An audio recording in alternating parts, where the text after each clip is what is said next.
Hello, my name is Jess Abrams. I'm a music practitioner and educator. I teach community music at Edinburgh College to second-year students on a 3-year honors degree in music. When I wrote the abstract for the CMA, I thought I'd end my presentation with more questions than answers. However, I now know where I stand on the question of whether community music should be compulsory or not, but I'll get to that in a few minutes. A little bit of scene setting. As of this year, community music became a compulsory module at Edinburgh College.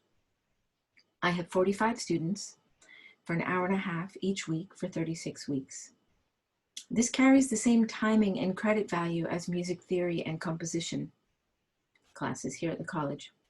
I mention this as it's important to note that our department head sees community music as something on equal footing with other music-related subjects. He sees it, along with instrumental instruction, another compulsory module at the college, as a clear pathway for musicians after graduation. Albeit he is kind of destination or employability driven, as this is seen as a form of success measurement for the college. But nevertheless, he also has an understanding of the value of community music, which is really rewarding for me. Saying all of that, he is the one that chose to make it compulsory, and in fact, did not consult me in the decision. Having the decision made for me meant that I really didn't have the opportunity to interrogate how I felt about this very far in advance of it happening. In fact, I only had about 3 weeks notice before basically I was in it. So I had to just be a very responsive practitioner.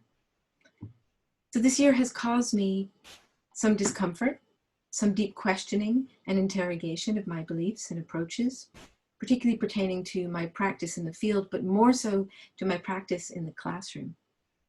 Saying that, the two are of course inextricably linked. I am, after all, the same person, regardless of the context I'm working in. So how different can or should my practice be?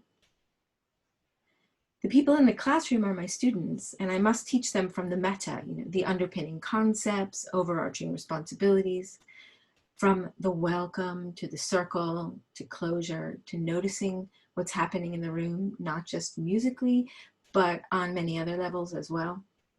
And much of it comes down to the duty of care we carry when we're working with others. But those students are also a group of participants having an experience. So I have a duty of care to them from that perspective. If this were a workshop in the field, the participants would be there by choice. And this is the ethos I work from. Those in the room are choosing to be there. So my starting point for this year was an awareness that many in the room would not have chosen to be there. How do I reconcile this with my practice, which is so much of who I am? Saying all of this, how do students feel when told that choice has been removed and they must attend a class that they may not have otherwise chosen?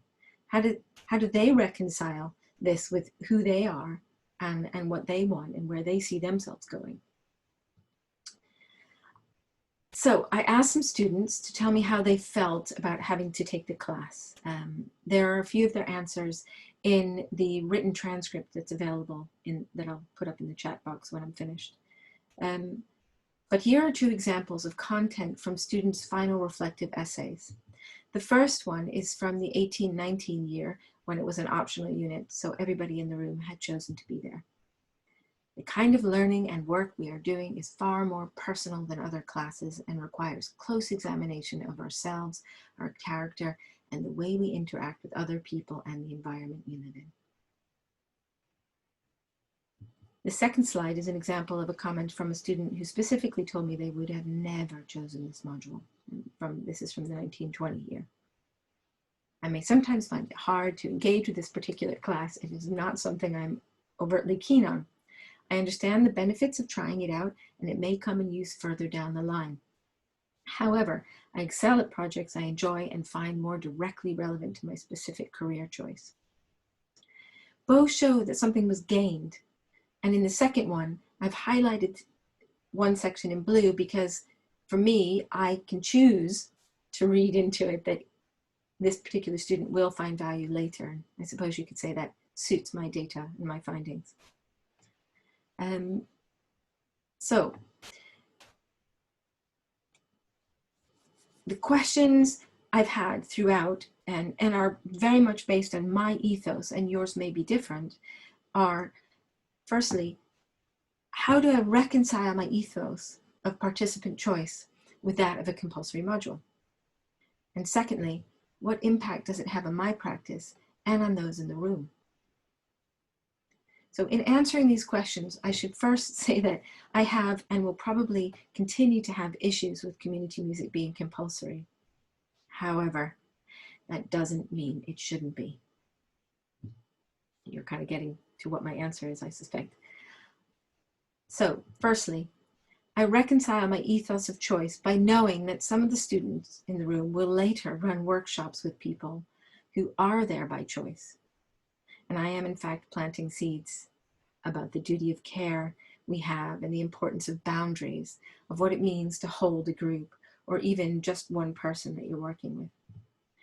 These, by the way, seem to be the areas where students are most surprised and curious, and where they seem to have more kind of aha moments and realizations about what's involved. So yes, I think it should be compulsory. And yes, it impacts what I do in the classroom. But what's wrong with that? I am a responsible and flexible practitioner, so why wouldn't I be that in the classroom? So I take the stand now that it should be compulsory, even though it's not as straightforward for me, and I cannot do everything I might do if everyone was there by choice. And nor is it always comfortable for the student. It affects everyone in the room and what I can do. Although, what I noticed this past year was that when given the space and freedom and safety to embrace that freedom in the classroom, students eventually say yes to it more than I or they themselves expected. As one student put it, I should say, and of course I think it serves future participants. This is how one student put it. I was never interested. I expected nothing. It wasn't for me. I'd be bad at it. After the class, I enjoyed the class. I had fun and learned a lot. I developed as a person and I gained respect for the field. So finally, I'll say that even planting that seed of responsibility of the craft can make a big difference in both the practice of those who might choose to or need to go into enabling other people to play music, as well as the people they work with. Thank you very much, and here are my contact details. Ciao for now.